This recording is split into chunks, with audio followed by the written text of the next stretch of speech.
This video is the Christian way to disagree.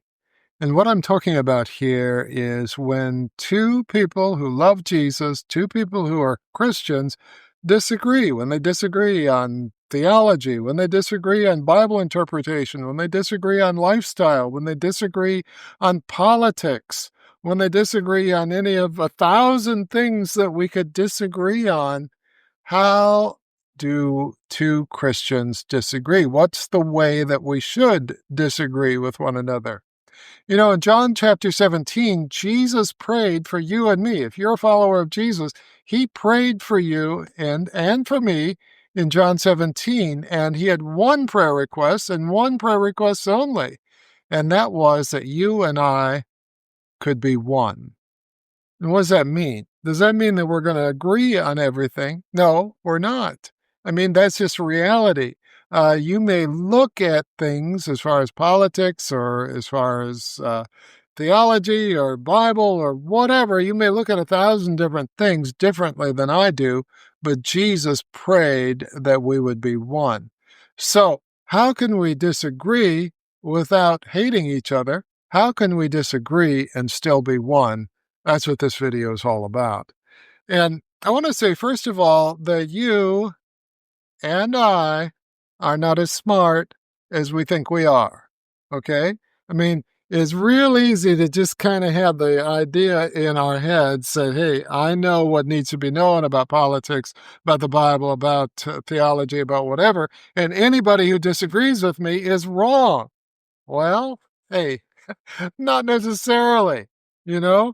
At the end of our lives, we stand before God, and I have a feeling that we are in for some big surprises as far as right and wrong and as far as getting God's perspective on things. And we may think that, our cause is so righteous and so pure and discover that it's not.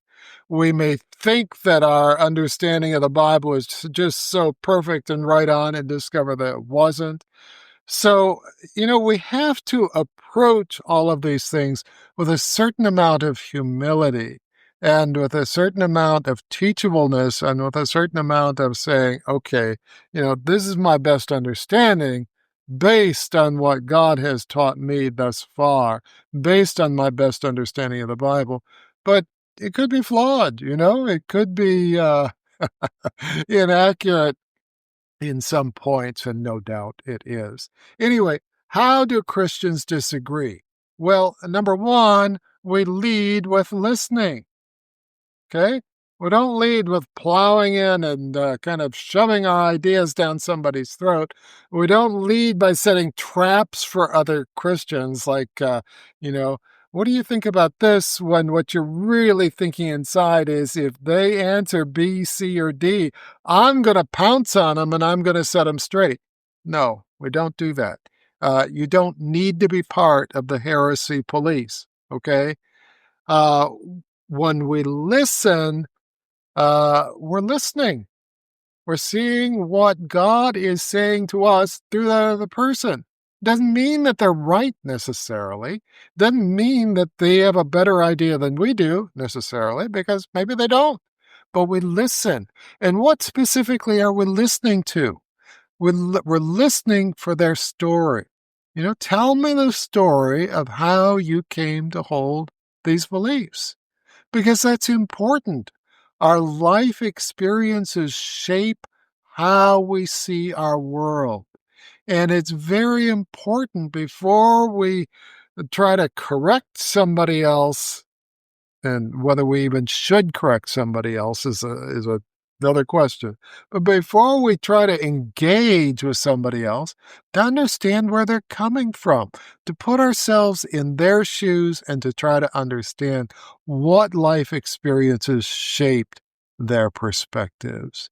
And so we listen and we try to understand before we offer our perspectives.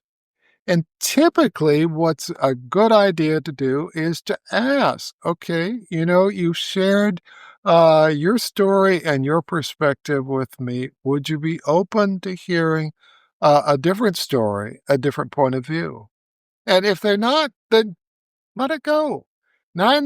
9% of the time, you just want to let it go unless God is saying to you that, no, you need to speak up. Okay? Um, and so you lead with listening and you never name call. Okay? And by name calling, I mean applying a label to somebody that they don't apply to themselves. I mean applying a label to somebody that's meant to diminish them in some way, that's meant to put them in a box, it's meant to make them less than. We don't do that as Christians. We don't make other people less than.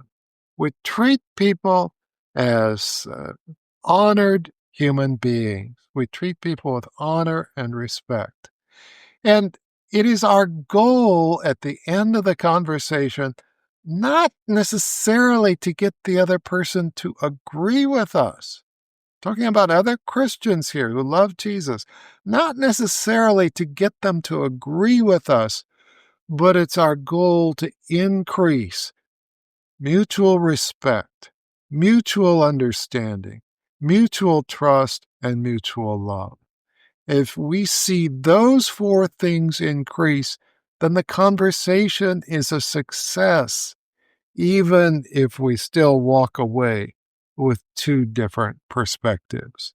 So, never name call, but we always ask Jesus for his perspective. As we're talking to someone else, we ask Jesus, silently or out loud, depending on the conversation, what do you want me to know? What is your perspective on this person and on this issue? What is it that maybe I'm not yet seeing so that we can bring the perspective of God into the conversation? And this is so important when we're on social media. Before you post, ask Jesus, is this what you want me to post? Before you reply, Jesus, is this what you want me to reply? Save so much problem and so many hurt feelings and damaged relationships if we just slow down and ask Jesus, how do you want me to handle this? So anyway, never name call, lead with listening, and always ask Jesus for his perspective.